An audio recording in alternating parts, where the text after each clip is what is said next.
I have directed that in the pricing cycle, next pricing cycle, we are going to further reduce the price of diesel by a further 10 shillings for the June-July cycle to help stabilize pump prices and provide additional relief to consumers.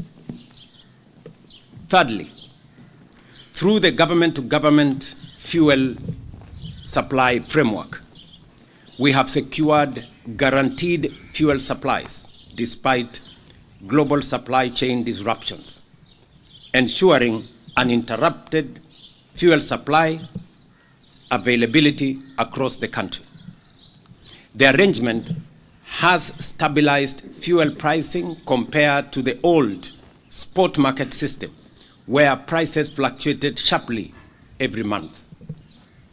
Before the G2G arrangement was introduced in 2023, oil importers faced intense pressure to secure US dollars within short timelines, driving rapid depreciation of the Kenya shilling and threatening fuel supply stability.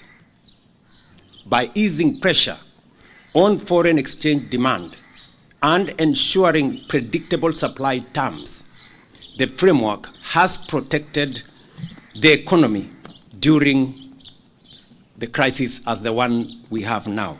Without it, the country's situation, I tell you, would be much worse. And I want you people to talk to oil marketers.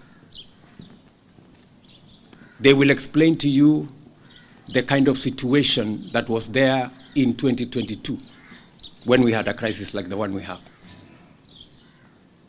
Without a guaranteed supply, without the framework we have built, there would be a major crisis of foreign currency, and there would be a major crisis of supply. The G2G arrangement has guaranteed supply, even when we have disruptions, and has also made it possible for us to pay on terms that does not put pressure on our dollar reserves.